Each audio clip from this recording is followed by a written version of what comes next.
అని ఆయన మరొక్కసారి తెలుసుకున్నాడు అన్నమాట. తెలుసుకుని ఏమంటున్నాడు అంటే, అక్కడ ఎవరున్నారు అని అడిగాడు.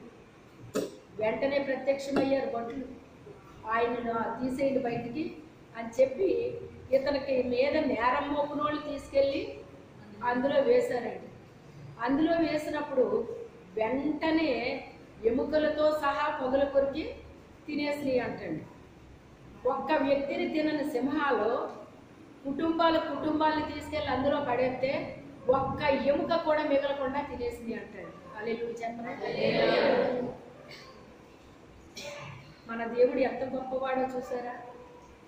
దేవుని కొరకు మనము నీతి న్యాయాలతో యథార్థతతో నమ్మకముతో జీవిస్తే ఎలాంటి పరిస్థితికి సాతానుడు మనల్ని అప్పగించినా కూడా మనల్ని రక్షిస్తాడా లేదా?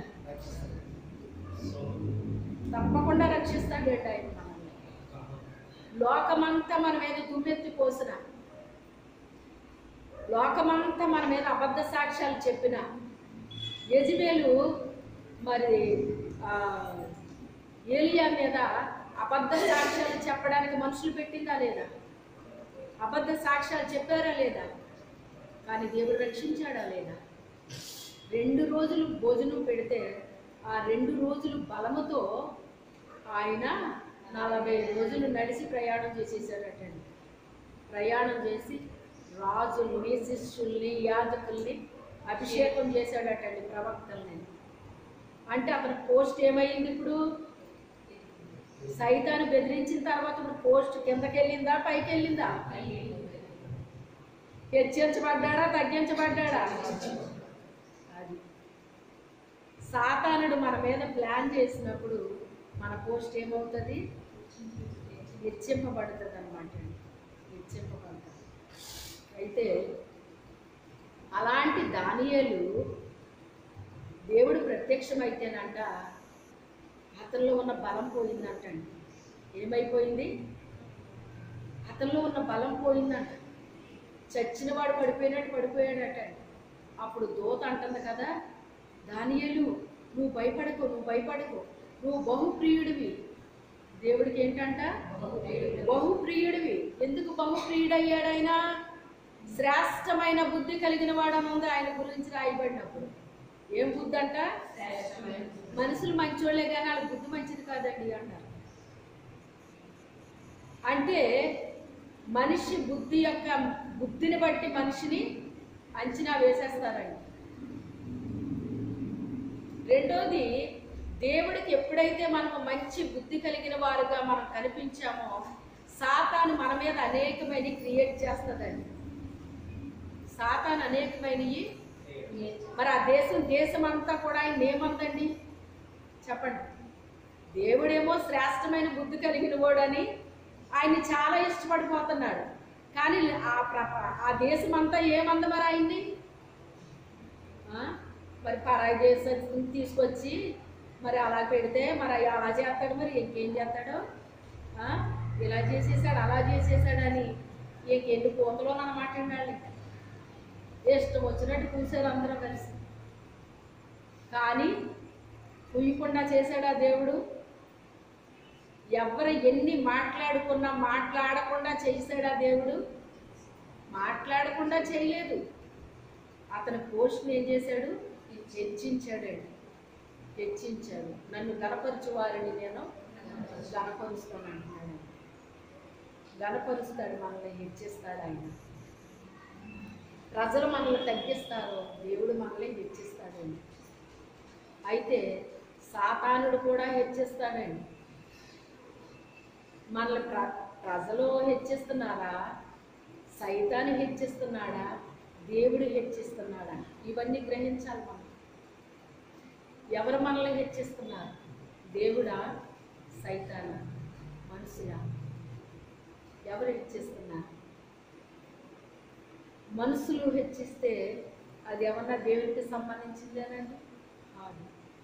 సైతాను హెచ్చిస్తే అది దేవునికి సంబంధించిందా? కాదు. దేవుడు హెచ్చించడం అనేటువంటిది అదే కరెక్ట్ అండి.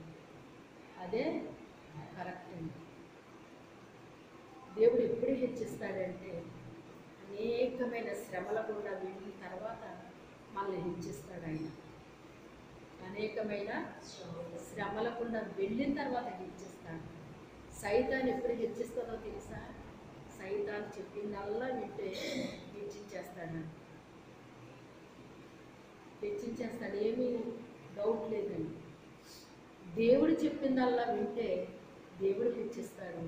సాతాను చెప్పింది వింటే సాతాను హెచ్చిస్తాడు. ఎవరి హెచ్చింపు కావాలి మనకి?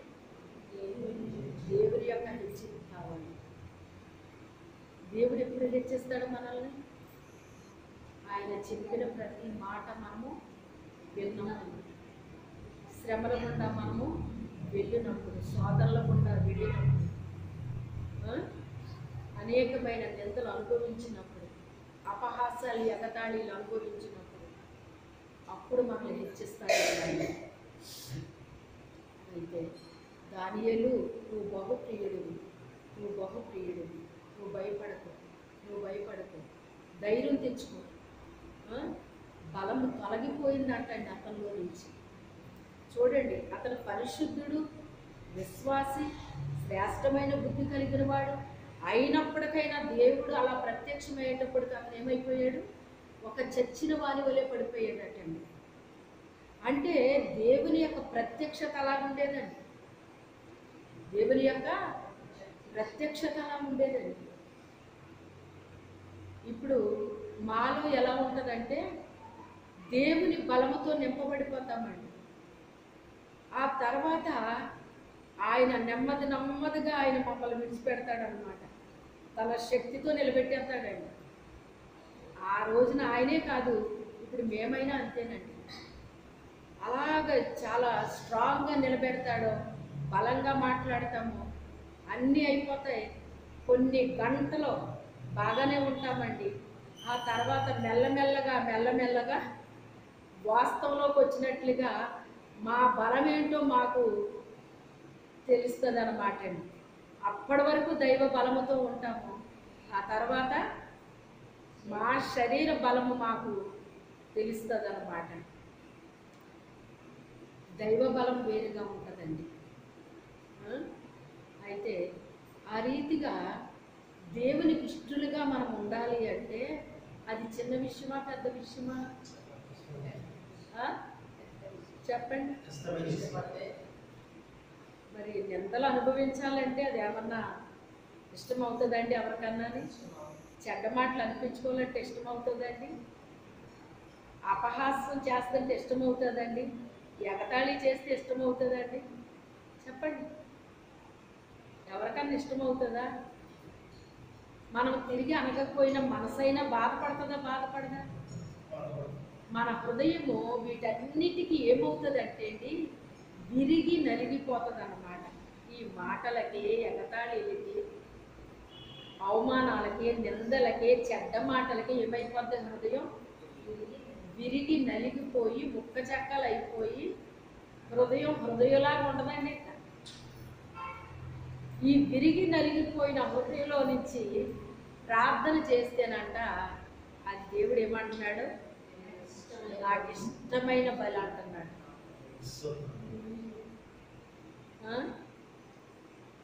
దేవుడు నా జీవితంలో ఒక నూతనమైన కార్యము అంటే చాలా జరిగిస్తున్నాడు. కానీ ఇంకోటి నిన్నే మా పాపతో చెప్పాను అనమాట. ఇలా మనసులో అనుకుంటే జరిగిపోతుందమ్మా, దేవుడు అలా జరిగించేస్తున్నాడు. ఇది నా చిన్న వయసులో నుంచి ఉండేది అనమాట అండి. ఈ అనుకున్నాను, మనసులో అనుకుంటే జరిగిపోయి అనమాట అండి. మరలా తిరిగి ఇప్పుడు అది ప్రారంభమైంది నా జీవితంలో. మనసులో అనుకుంటే అయిపోతుందండి. నేనేం చెప్పట్లేదు ఎవరికైనా, కానీ ఎవరు చూస్తున్నారు? అది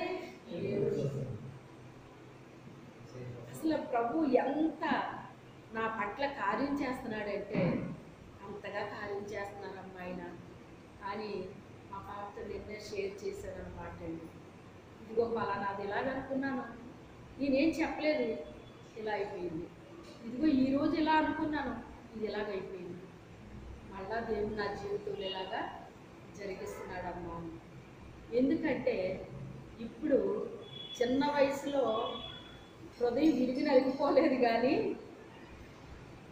ఎక్కువ స్తుతించేదాన్ని అనమాట అండి. చిన్ననాటి నుంచి అనుభవం ఏంటి చెప్పాను కదా ఇందాకే, ఎక్కువ స్తుతించేదాన్ని.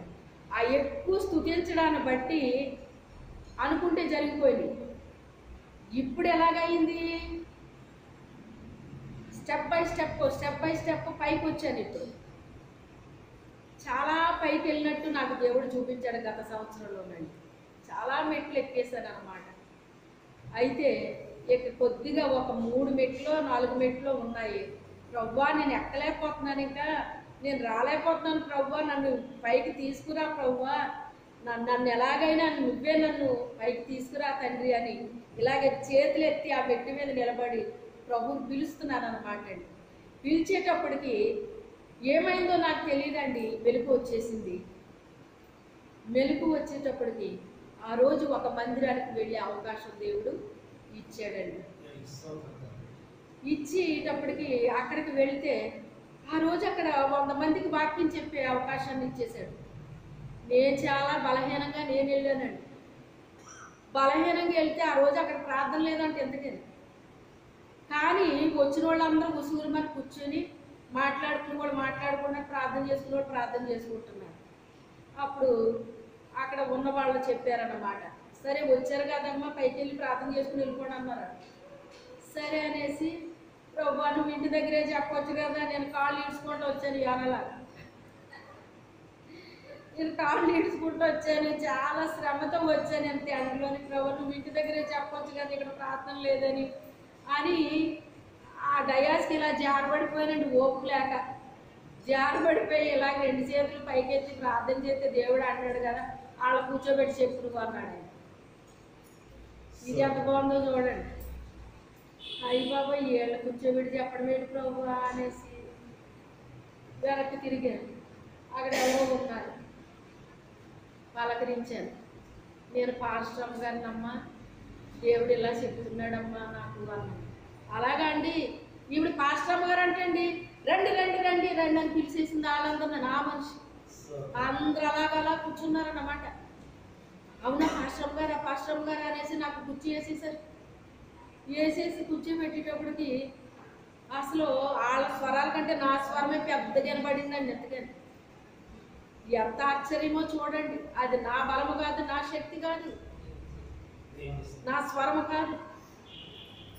అసలు ఓపిక లేని దాన్ని నా స్వరం వినబడాలా, 100 మంది స్వరం వాళ్ళకి వినబడాలా, కానీ నా స్వరం వినబడుతుంది. 2 పాటలు పాడాను అనమాట అండి. పాడి వాక్యం చెప్పాను అనమాట. ఆ రాత్రి నాకు చూపించింది ఏంటి, మరి పైకి లాగేశాడు కదా ఆయన. ఇప్పుడు నేను ఇక రాలేకపోతున్నాను ప్రభు అన్నాను. ఇంచుమించుగా మన డాబా పైకంటే ఇంకా ఎత్తుగా ఉన్నాయండి ఆ మెట్లు, చాలా మెట్లు ఉన్నాయన్నమాట.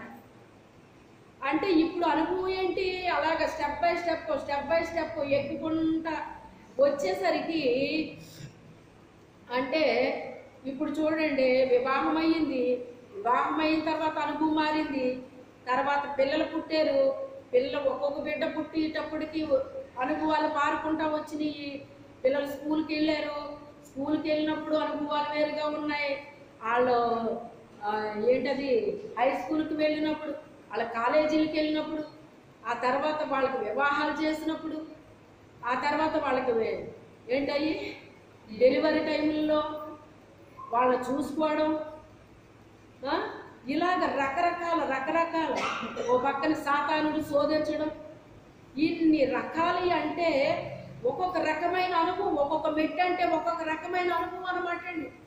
కానీ ఏ విషయంలో కూడా ఇదేంటి ప్రభు అని చెప్పేసి ఎప్పుడు దేవుడి మీద నేరం మోపడం నాకు ఇష్టం ఉండదండి. హల్లెలూయా.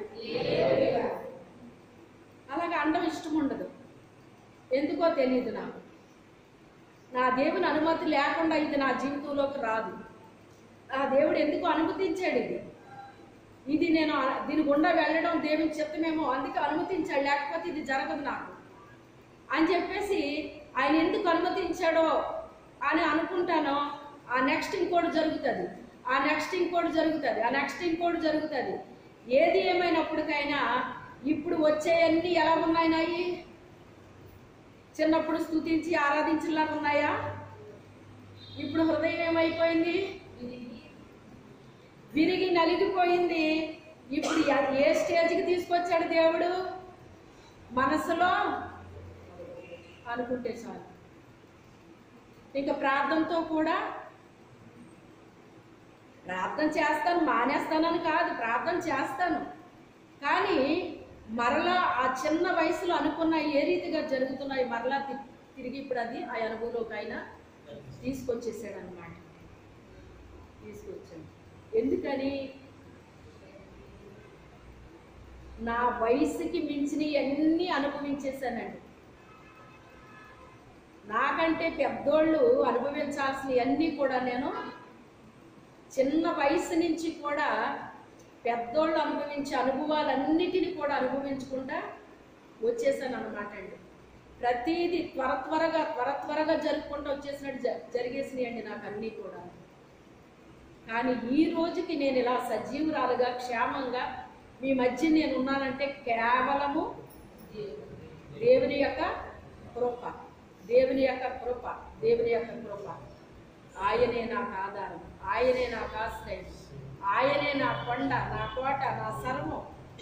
ఆయనే ఆయనే ఆయనే ఎప్పుడు ఆయనే.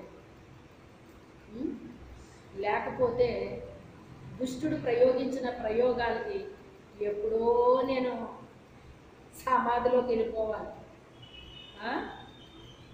మొన్న కూడా ఎంత అటాక్ అండి, 2 వారాల క్రితమప్పుడు ఎంత అటాక్ అండి. అది అసలు చిన్న అటాక్ అది.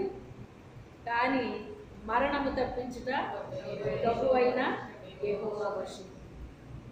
యెహోవా వశం. జీవం ఇచ్చిన ఆయన, తీసుకున్న ఆయన. క్షణములో కార్యం చేయగలడు ఆయన. ఎంతసేపట్లోనండి? ఒక్క క్షణంలో చేయగలడండి దేవుడు. అయితే ఏది ఏమైనప్పటికైనా ఈరోజు ప్రభు మనతో మాట్లాడే విషయం ఏంటంటే, ఆయనకి మనం ఎలా ఉండాలట? ఆయనకి ఇష్టలైన వారికి భూమి మీద సమాధానం కలుగుతుందటండి. ఎవరితో సమాధానం? దేవునితో సమాధానం. మనకి ఎవరితో సమాధానం ఉండాలి? దేవునితో మనల్ని సమాధాన పరచడానికే యేసుక్రీస్తు మధ్యవర్తిగా వచ్చాడు. తండ్రి అయిన దేవునికి మనిషికి ఎప్పుడు పోయిందండి సహవాసం? ఎప్పుడైతే తినొద్దన్న ఫలాన్ని తిన్నారో దేవునికి మనిషికి సంబంధం తెగిపోయింది. ఆ సంబంధాన్ని మళ్ళా యేసుక్రీస్తు వచ్చి మన కొరకు ఆయన బలిగా అయిపోయిన తర్వాత తండ్రి అయిన దేవునికి మనకి ఏం కలుగు చేశాడు? సమాధానాన్ని కలుగు చేశాడండి. ఆయన సమాధానానికి అధిపతి ఆయన. అందుకే ఇప్పుడు మనం ఏమని ప్రార్థన చేస్తున్నాం? తండ్రి అని ప్రార్థన చేయగలుగుతున్నాం. ఆయన కృపాసనం దగ్గరికి వెళ్ళగలుగుతున్నాం. ఒకవేళ మన ముఖం చూడకపోయినా యేసుక్రీస్తు ముఖాన్ని చూసి మనకి కార్యాలు చేస్తాడు ఆయన. తండ్రి నా ముఖాన్ని చూడు, నన్ను చూసి ఈ బిడ్డకి కార్యం చేయి అని అడుగుతాడటండి. ఆయన ఒక న్యాయాధిపతి. ఎలా ఉన్నాడు తండ్రి దగ్గర? న్యాయాధిపతిగా ఉన్నాడు. మన పక్షాన్ని వాదిస్తున్నాడండి ఆయన. సాతాను అంతసేపు మన మీద ఏం చేస్తుందట? ఫిర్యాదులు చేస్తుందటండి. నా బిడ్డ అన్నావు కదా, నీ బిడ్డ చూడు ఏం చేస్తుందో ఒకసారి చూడు. నీ బిడ్డకు చక్కగా సీరియల్ చూపును చూడు, సినిమాలు చూపును చూడు. మీలో ఎంతమంది చూస్తున్నారు సినిమాలు సీరియల్లో? ఒకసారి చేసి చూపించానమ్మ, సంతోషపడతాను. నిజంగా చూడలేదా? మీరు నాకు చెప్పకపోవచ్చు కానీ ఎవరికి తెలుసు? ఏసై చూడలేదా? వదిలేయండి. ఎంతసేపు చూస్తారా సినిమాలు సీరియల్లో? వాటి వల్ల మీకు ఏం ఆనందం వస్తుంది?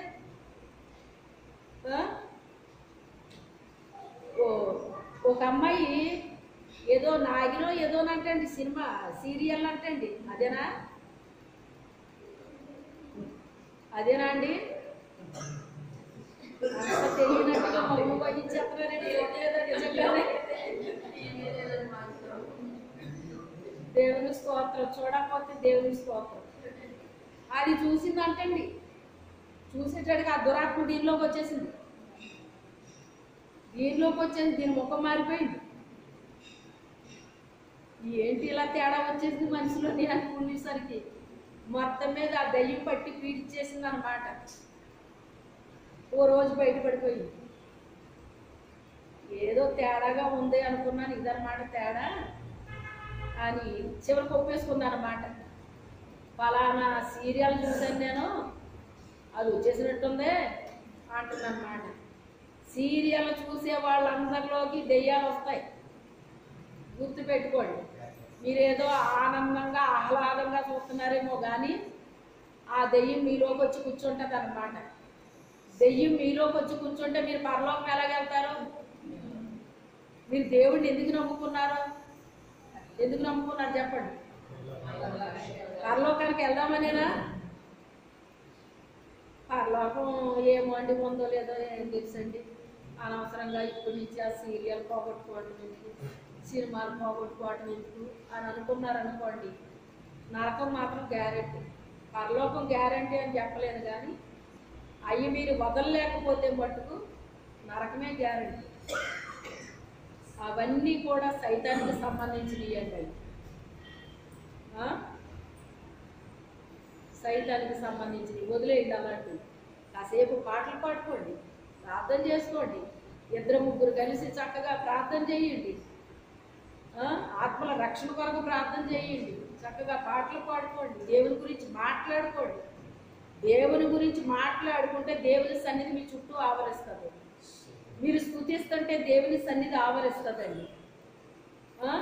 ప్రార్థన చేస్తే దేవుని ఆత్మ మీ మధ్యకి వస్తుంది. అది మీరు సినిమాలు సీరియల్ చూస్తే వచ్చే ఆనందంలాగా ఉండదు. అది శాశ్వతమైన ఆనందం అండి. నా శాంతిని మీకు ఇస్తాను, అది లోకం ఇచ్చినట్టుగా కాదు అంటాడు ఆయన. లోకం ఎలాంటిది ఇస్తుంది? వీటి ద్వారా ఇస్తుంది. కానీ దేవుడు ఎలాగిస్తాడు? మన హృదయంలో ఇస్తాడు ఆయన. పరలోక ఆనందం, సంతోషం మన హృదయంలో అనుభవిస్తామండి.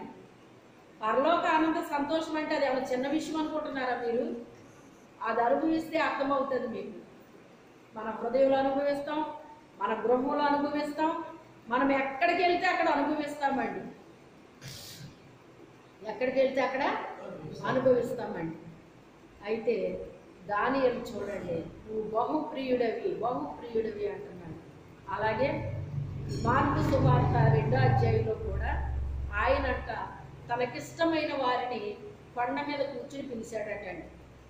ఎవరు వాళ్ళు అంటే శిష్యులండి. ఎందుకు శిష్యులు కొండ మీద పిలిచాడు అంటే ఆయన పిలవగానే వాళ్ళ సమస్తాన్ని విడిచిపెట్టి వచ్చేసారటండి. వాళ్ళు చేసుకుంటున్న అది వ్యాపారం కావచ్చు, ఉద్యోగం కావచ్చు, అది ఏదైనా కావచ్చు, ఆయన పిలిచినప్పుడు అంటండి సమస్తాన్ని విడిచిపెట్టి దేవుణ్ణి వెంబడించారటండి. దేవుణ్ణి వెంబడించినప్పుడు ఆయన ఏం చెప్తే అది చేశారండి. ఆయన చిన్న పని చెప్పినా చేశారు, పెద్ద పని చెప్పినా చేశారు. ఆయన కూడా తిరిగారు. ఒక్కోసారి ఫుల్గా భోజనం దొరికిందంట, ఒక్కోసారి ఫుల్గా ఫాస్ట్గా ఉండేవారటండి. అంతే కదా మరి. ఒక్కోసారి ఏమో పేగల దాకా తిన్నట్టు ఉంటుంది, ఒక్కోసారి కడుపు కారిపోతూ ఉంటుంది. ఓ పాస్ట్ గారు ఇలాగే ఎవరన్నా దైవజనులు పిలిస్తే వెళ్ళి వాకింగ్ చెప్పేసి వచ్చి, నిజంగా పలానా షాట్కి వెళ్ళాను, ఇలా చేపలు ఫ్రై పెట్టారు, పీతలు కూర వేసారు, అవి వండారు, ఇవి వండారు, అది పెట్టారు, ఇది పెట్టారు, నాటుకోడి కోసారు అని చెప్పి కూడా ఆయన ఎప్పుడు చూసినా మీరు తినొచ్చేకపోయినా నన్ను తీసుకెళ్ళరా మీరు అన్నారు.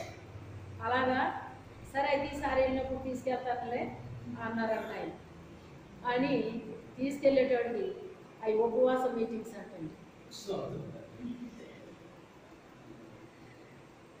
ఎప్పుడు మీరు ఈ తిన్నాను అవి తిన్నాను అంటారు కదా, అంటే అవి తింటమే కదా ఇవి కూడా ఉంటాయి. మరి తినేటప్పుడు ఉంటాయి, తిననీవి ఉంటాయి, 2 ఉంటాయి. మరి అంటే అవునా, ఏమో ఎక్కడికి వెళ్ళినా మీరు ఇలాగే తినొస్తున్నారేమో అనుకున్నాను నేను అన్నదంటారు. కష్టము ఉంటుంది, సుఖము ఉంటుంది. కడుపు కాలుతాడు దేవుడు, ఫుల్గానే పెడతాడు దేవుడు. ఎన్నో రకాల అనుభవాలు ఉంటాయన్నమాట అండి. తనకిష్టమైన వారినంట ఆయన కొండ మీదకి పిలిచాడటండి. అలాగే యెషయా రాసిన గ్రంథంలో కూడా మరి హెప్సిబా అంటే ఇష్టురాలు అంటున్నాడు అన్నమాట. అంటే ఇష్టమైనది, దేవునికి ఇష్టమైనది. సంఘము దేవునికి ఇష్టంగా ఉండాలండి. మనందరిలో ఏక మనసు ఉండాలి, ఏకాత్మ పనిచేయాలండి. అప్పుడే దేవుడికి మనం ఎలా ఉంటాము? ఇష్టమైన సంఘంగా ఉంటామండి. మీ మనసులాగా ఉండి నా మనసులాగా ఉండి, మీ ఆలోచనలో రకంగా ఉండి నా ఆలోచనలకు రకంగా ఉంటే ఏమన్నా ఏకమనసు ఏకాత్మ పనిచేస్తుందండి? మనలో పనిచేయదు. అందుకే మనందరం వచ్చి ఏ పని చేయాలి? ఏక మనసు ఏకాత్మ పనిచేయాలి. దేవుడే మనకు అధ్యక్షుడిగా ఉండాలి. ఆయనే మనల్ని నడిపించాలి. మన జీవితాల్లో, కుటుంబంలో ఆయనే నాయకుడిగా, నావికుడిగా, అధికారిగా, ప్రభువుగా, తండ్రిగా సమస్తము ఆయనై ఉండాలన్నమాట అండి. అప్పుడే మనల్ని ఆయన ఏళ్తాడు, మన కుటుంబాలని ఏళ్తాడు, సంఘాన్ని కూడా ఏళ్తాడనమాట. అట్టి స్వభావం మనం కలిగి ఉండాలండి. ఆయన మాత్రమే మనము అధికారిగా పిలుచుకోవాలండి. ఆయన మాత్రమే తండ్రిగా మనము మన హృదయాల్లో ఆయన్ని ప్రతిష్ఠించుకోవాలండి. నాయకుడిగా అంటే మనల్ని ఒక నడిపించే నాయకుడిగా, తండ్రి నువ్వు నన్ను ఎలా నడిపిస్తావో అలా నేను నడిచే కృపను నాకు అనుగ్రహించండి. హానోకు దేవునితో కూడా నడిచాడు, నోవహు దేవునితో నడిచాడండి. మరి హానోకు నడుస్తూ పరలోకం వెళ్ళిపోయాడా లేదా? నోవహు దేవునితో నడిచినప్పుడు ఓడ కట్టి అందులో ప్రవేశించమన్నాడా లేదా? వాళ్ళందరూ నశించిపోయిన వాళ్ళు రక్షించబడ్డారా లేదా? దేవునికి ఇష్టమైన బిడ్డలుగా మనం ఉండాలి అంటే అనేకమైనవి మనకి ఎదురుపడతాయండి. కానీ ఆ శ్రమలకి కానీ వాటికి కానీ మనం ఎంత మాత్రము భయపడకూడదు, కంగారు పడకూడదు. ఈ శ్రమ వచ్చిందంటే నా జీవితంలో ఏదో ఒక పాఠం నాకు నేర్పిస్తున్నాడు దేవుడు, ఎందుకు అనుమతించాడు నా జీవితంలో ఇది అని దాన్ని మీరేం చేయాలి? తీసుకోవాలి. మీరు మనస్ఫూర్తిగా తీసుకోవాలి. అంతేగాని ఏంటో దేవుడు నమ్ముకున్నాను కానీ నమ్ముకున్న కాడి నుంచి ఏటో కష్టాలు ఎక్కువైపోయినాయండి. దేవుడు నమ్ముకుంటే వాళ్ళండి ఎక్కడ పొలం నమ్ముకున్నారండి, నాకేటండి ఉన్నది పోయింది అంటారు కొంతమంది. ఏళ్ళండి మేడ కట్టుకున్నారండి, నాకేంటండి ఏమి లేకుండా అయిపోయింది అంటే దేవుణ్ణి ఎందుకు నమ్ముకున్నావు? నువ్వు మేడ కడతాడని నమ్ముకున్నావా? ఎక్కడ పొలం ఇస్తాడని నమ్ముకున్నావా? లేకపోతే ఎవరు బ్యాంక్ బ్యాలెన్స్ ఇస్తాడని నమ్ముకున్నావా? దేవుణ్ణి ఎందుకు నమ్ముకోవాలి అసలు? మనం మన కొరకు తన ప్రాణాన్ని పెట్టి మనల్ని పరలోకానికి ఆయన తీసుకెళ్తానన్నాడు. అందుకు ఆయన నమ్ముకోవాలండి. అయితే ఈ భూ సంబంధించినవి అన్నీ కూడా ఆయన మనకి ఇవ్వచ్చు, ఇవ్వకపోవచ్చు. వాటికి దీనికి ఏమైనా సంబంధం ఉందా? లేదు. కానీ ఒకటి మాత్రం నేను చెప్పగలను, మొదట ఆయన నీతిని, రాజ్యాన్ని వెతికితేనంట మనం తినడానికి, త్రాగడానికి, ఉండడానికి, కట్టుకోవడానికి అన్నీ ఇస్తానన్నాడండి. అంటే వాటిని మనం స్వతంత్రించుకుంటాం.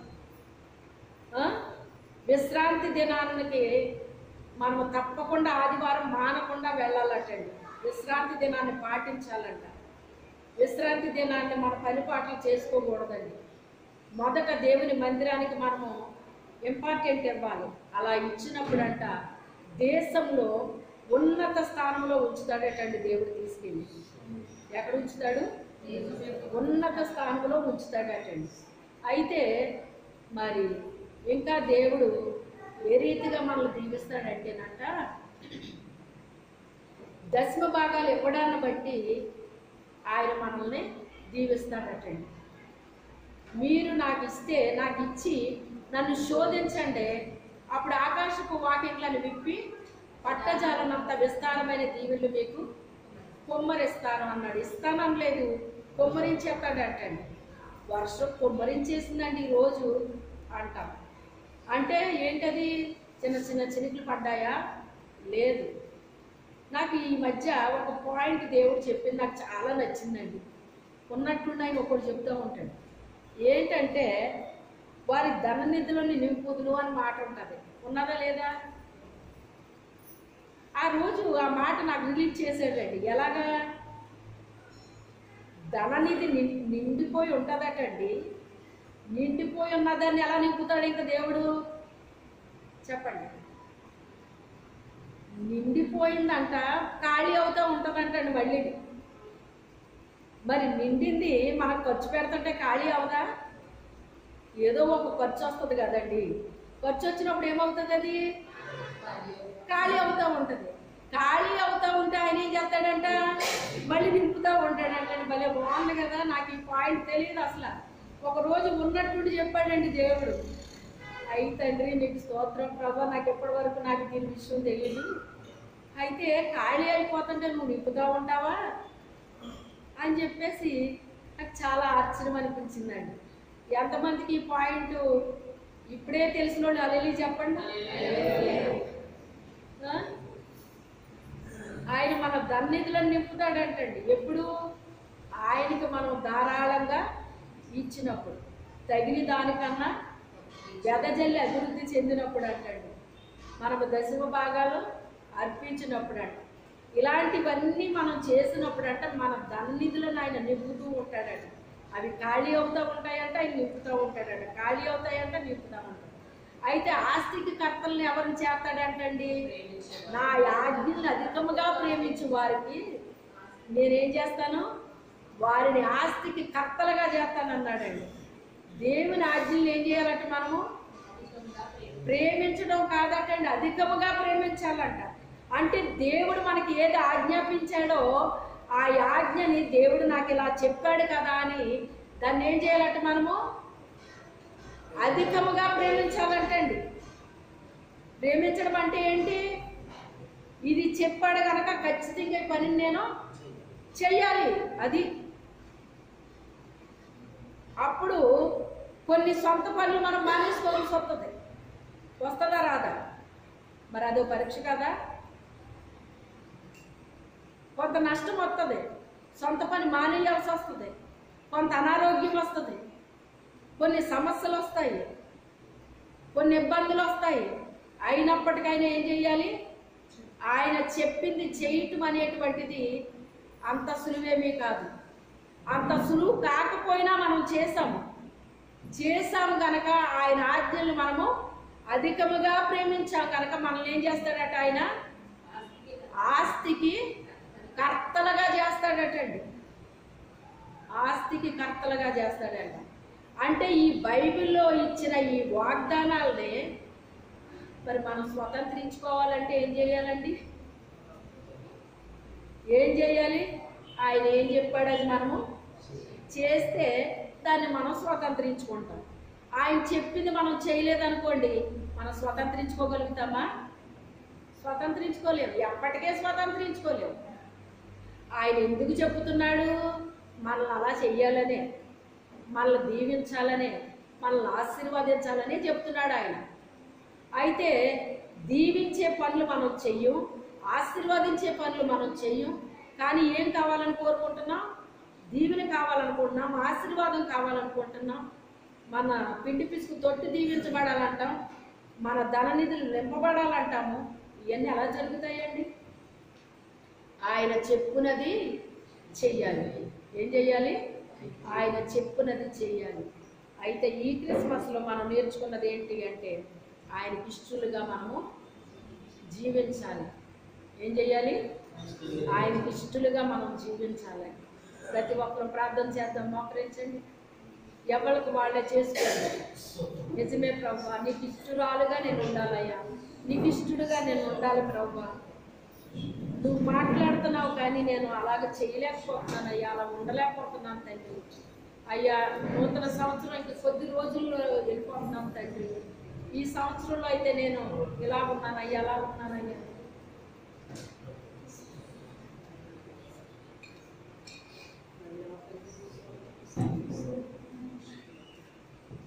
ఎవరు మట్టుకు వారే ప్రార్థన చేసుకోండి, ఎవరు మౌనం ఉండదు.